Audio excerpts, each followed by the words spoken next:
¿Qué pasaría si te dijera que el mayor conflicto de la historia humana no comenzó con una explosión, sino con un silencio? El 1 de septiembre de 1939, cuando Alemania cruzó la frontera polaca, el mundo no sabía que estaba entrando en una tormenta de 6 años que arrasaría ciudades, exterminaría millones de vidas y redefiniría el orden global para siempre. Fue una guerra total, una guerra de ideologías, una guerra de exterminio. Y su sombra aún se proyecta sobre nosotros. En este video te llevaré por el recorrido completo de la Segunda Guerra Mundial.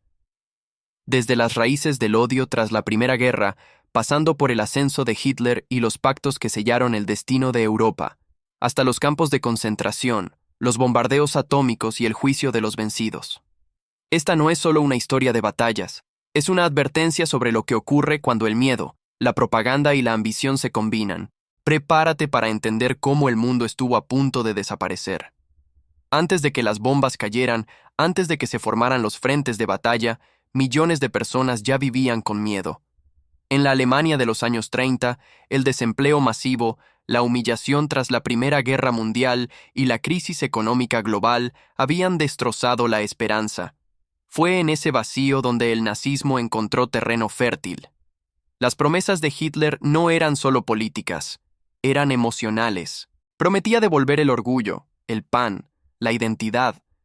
Y muchos lo siguieron no por odio, sino por desesperación. Al otro lado del mundo, el Japón imperial también hervía en ambición.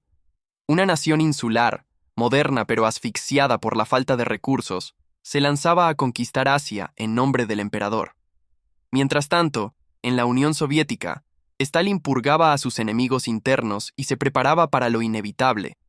Y en Occidente, Francia y Reino Unido miraban con temor, pero sin actuar. La gente común, campesinos, obreros, estudiantes, familias, sentía que algo oscuro se acercaba, pero no imaginaban la magnitud del horror que estaba por desatarse. El 1 de septiembre de 1939, las tropas alemanas cruzaron la frontera de Polonia con una velocidad y brutalidad que el mundo no había visto antes. Era el inicio de la Blitzkrieg, la guerra relámpago, una combinación de tanques, aviones y artillería coordinada para arrasar al enemigo antes de que pudiera reaccionar. En cuestión de semanas, Polonia fue partida en dos por un acuerdo secreto entre Hitler y Stalin. La URSS invadió desde el este, mientras el mundo observaba paralizado. Francia y el Reino Unido declararon la guerra, pero no actuaron de inmediato. El reloj había comenzado a correr. En los meses siguientes, Alemania avanzó como una máquina imparable. Dinamarca y Noruega cayeron casi sin resistencia. Luego Bélgica, los Países Bajos y finalmente Francia. En solo 6 semanas, el ejército más grande de Europa Occidental fue derrotado. París fue ocupada. El mundo quedó atónito. ¿Cómo había caído tan rápido? Mientras tanto, en el Reino Unido, Winston Churchill tomaba el poder y juraba no rendirse jamás. Los nazis preparaban la invasión aérea de Inglaterra, y el cielo de Londres se convirtió en un infierno de fuego. La guerra ya no era un conflicto local, era una tragedia global en expansión. Mientras Europa Occidental caía, Hitler cometía uno de los mayores errores estratégicos de la guerra: romper el pacto con Stalin e invadir la Unión Soviética. El 22 de junio de 1941, la Operación Barbarroja movilizó millones de soldados alemanes hacia el este. Al principio, el avance fue devastador. Ciudades como Kiev, Minsk y Smolensk fueron tomadas con rapidez. Pero la resistencia soviética, el clima brutal del invierno y la inmensidad del territorio comenzaron a frenar el avance nazi. Moscú no cayó. Y en ese punto, Alemania comenzó a desgastarse en un frente que se transformaría en una carnicería sin fin. Al mismo tiempo, otro frente ardía en el Pacífico. El 7 de diciembre de 1941, Japón atacó Pearl Harbor, una base naval estadounidense en Hawái. El ataque fue sorpresivo, mortal, y provocó que Estados Unidos entrara oficialmente en la guerra. En cuestión de días, el conflicto dejó de ser europeo y se volvió verdaderamente mundial. Ahora eran los aliados, Uruguay, Reino Unido y la URSS, contra el eje, Alemania Italia y Japón. En Asia, el imperio japonés se expandía por Filipinas, China, Malasia y el Pacífico, mientras que en Europa, los nazis avanzaban hacia Stalingrado. El mundo entero estaba ardiendo. A finales de 1942, el curso de la guerra comenzó a cambiar. En África, las fuerzas del Eje fueron derrotadas en el Alamein. En el Pacífico, los estadounidenses vencieron a Japón en la decisiva batalla de Midway, hundiendo 4 portaaviones nipones. Pero el punto de quiebre más brutal ocurrió en el este, la batalla de Stalingrado. Durante meses, soldados alemanes y soviéticos se enfrentaron en una ciudad completamente destruida. El frío era insoportable, la comida escasa, y el combate se daba casa por casa. Cuando terminó, en febrero de 1943, más de 1 millón de personas habían muerto. Alemania había perdido la iniciativa. Desde entonces, los aliados comenzaron a recuperar terreno. En 1943, invadieron Italia desde el sur, obligando a Mussolini a huir. El fascismo colapsaba y Roma caía bajo control aliado. En junio de 1944, se lanzó la operación más grande de desembarco militar de la historia, el Día D, en Normandía. Tropas británicas, estadounidenses y canadienses rompieron las defensas nazis en la costa francesa y avanzaron hacia París. Mientras tanto, los soviéticos empujaban desde el este. Alemania estaba atrapada entre 2 frentes, y su derrota era solo cuestión de tiempo, pero no sin antes dejar un rastro de sangre aún más profundo. La Segunda Guerra Mundial no fue solo una lucha de ejércitos, sino de estructuras de poder colosales. El Tercer Reich era más que Hitler. Era una maquinaria estatal que combinaba propaganda, tecnología, espionaje y una ideología fanática que penetraba cada rincón de la sociedad alemana. Los ministerios controlaban desde la economía hasta la cultura. Los niños eran adoctrinados desde pequeños, y el aparato de seguridad, la Gestapo y las SS, eliminaba cualquier disidencia interna. Era un sistema construido no solo para conquistar territorios, sino para transformar el pensamiento de toda una nación. Del lado aliado, la estructura de poder se basaba en una compleja red de colaboración entre países con ideologías muy distintas. Churchill, Roosevelt y Stalin no se confiaban entre sí, pero sabían que, unidos, podían derrotar a Hitler. Estados Unidos activó una industria de guerra imparable, con fábricas produciendo tanques, aviones y armas a una escala nunca vista. La Unión Soviética movilizó millones de soldados y desplazó ciudades enteras para sobrevivir. La estructura aliada funcionaba porque entendieron que la única forma de vencer a un monstruo ideológico era actuar como un bloque, sin margen para el ego. Pero lo más escalofriante de esta guerra no fueron solo las batallas, sino lo que se hizo en la oscuridad. ¿Cómo pudo una nación entera justificar la creación de campos de exterminio? ¿Cómo fue posible que millones de personas fueran enviadas sistemáticamente a la muerte solo por su religión, etnia o ideas? Mientras el mundo hablaba de frentes militares, en Polonia y Alemania operaban fábricas de la muerte como Auschwitz, Treblinka y Sobibor.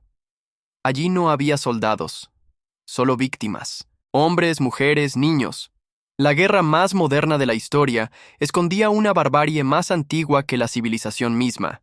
Y al mismo tiempo, en el Pacífico, Japón cometía atrocidades igualmente aterradoras: masacres, experimentos con humanos, esclavitud sexual de mujeres coreanas y chinas. ¿Por qué se habla tan poco de esto? ¿Por qué el horror parece tener jerarquías cuando se escribe la historia? La Segunda Guerra Mundial no solo nos mostró lo que los humanos pueden hacer por poder, sino también lo que pueden justificar. Y cuando todo terminó, el mundo tuvo que preguntarse: ¿cómo se castiga lo imperdonable? ¿Cómo se sigue adelante después de mirar al abismo y vernos reflejados? El 8 de mayo de 1945, Alemania se rindió. Berlín estaba en ruinas, Hitler muerto y Europa completamente devastada. Pero la guerra aún no había terminado. En Asia, Japón seguía resistiendo con ferocidad.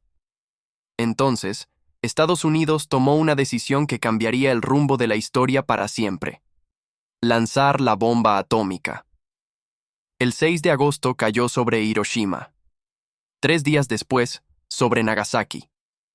Cientos de miles de civiles murieron en segundos. Japón se rindió el 15 de agosto. La guerra había terminado, pero el mundo ya no era el mismo. Había entrado en la era nuclear. Las consecuencias del conflicto fueron inmensas. Más de 70 millones de muertos, ciudades enteras destruidas, campos de refugiados, juicios por crímenes contra la humanidad, naciones divididas. De las cenizas de la guerra surgieron dos nuevos bloques, Estados Unidos y la Unión Soviética, marcando el inicio de la Guerra Fría. También nacieron instituciones como la ONU, creadas con la esperanza de que algo así no volviera a suceder jamás. Pero el daño estaba hecho. El siglo XX ya no sería recordado por su progreso, sino por su capacidad para destruir en masa con justificaciones racionales. Las heridas de la Segunda Guerra Mundial no cicatrizaron con la rendición. Europa quedó dividida, no solo en escombros, sino en ideologías. Alemania fue partida en dos, una parte bajo influencia occidental, otra bajo dominio soviético. Polonia, Hungría, Checoslovaquia y otros países quedaron atrapados detrás del telón de acero. El miedo a otro conflicto global comenzó a moldear la política exterior de las potencias. La guerra había terminado oficialmente, pero el mundo vivía bajo la sombra de la desconfianza. La paz, desde entonces, sería una tregua permanente. Además, la experiencia del Holocausto cambió para siempre la forma en que las sociedades entendían el mal. Surgieron nuevas categorías jurídicas como crímenes contra la humanidad y genocidio. La existencia del Estado de Israel, creado en 1948, fue directamente influenciada por la tragedia vivida por los judíos durante la guerra. A su vez, muchas colonias aprovecharon el debilitamiento europeo para iniciar procesos de independencia. La Segunda Guerra Mundial no solo redibujó fronteras, también redibujó conciencias. Nada volvería a ser igual, ni para los vencedores, ni para los vencidos. La Segunda Guerra Mundial dejó un legado ideológico profundo y contradictorio. Por un lado, reafirmó la necesidad de valores universales, derechos humanos, justicia internacional, libertad de prensa, memoria histórica. Por otro, dejó claro cuán frágiles son esos valores ante el miedo, el fanatismo y el poder absoluto. Los campos de concentración, los juicios de Nuremberg, las ciudades arrasadas. Todo eso quedó grabado no solo en libros de historia, sino en la identidad colectiva de pueblos enteros. La guerra cambió la forma en que las sociedades entienden el bien, el mal y la responsabilidad moral. Culturalmente, sus efectos fueron enormes. El cine, la literatura, el arte y hasta la música se vieron influenciados por la guerra.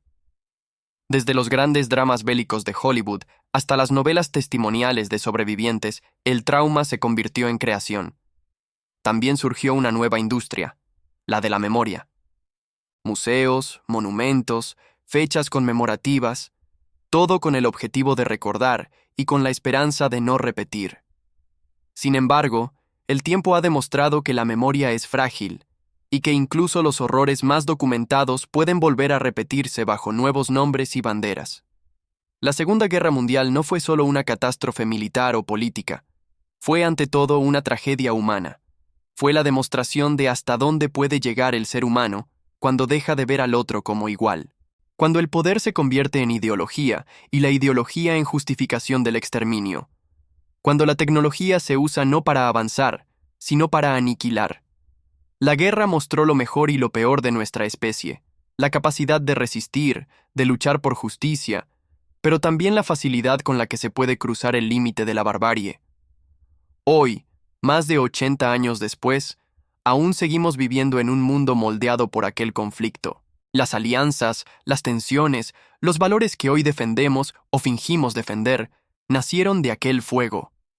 Recordar la Segunda Guerra Mundial no es un acto académico, es un deber moral, porque solo enfrentando el pasado con honestidad podemos evitar repetirlo. Y porque en cada rincón del planeta donde alguien aún es perseguido, torturado o silenciado, el eco de esa guerra sigue resonando. Imagina caminar por las ruinas de Varsovia en 1945. No hay techos, no hay ventanas, no hay palabras, solo silencio y cenizas. El mundo había sobrevivido, sí, pero a un precio incalculable. Millones de historias quedaron sin final, familias rotas, ciudades desaparecidas, culturas enteras reducidas a humo. La Segunda Guerra Mundial no fue una película, fue real. Y su final no trajo consuelo, solo un suspiro colectivo de alivio, seguido de miedo. Porque ahora todos sabían que una guerra así podía repetirse. Hoy vemos las fotos, visitamos museos, encendemos documentales, pero lo más importante no está ahí fuera, está en nosotros. ¿Qué hacemos con esta memoria? ¿La archivamos como pasado o la usamos como advertencia? Porque la guerra no comienza con bombas, comienza con palabras, con silencio, con indiferencia. Y si no aprendemos de lo que ocurrió, será solo cuestión de tiempo para que el mundo, una vez más, vuelva a arder. Que esta historia no se repita, depende de todos.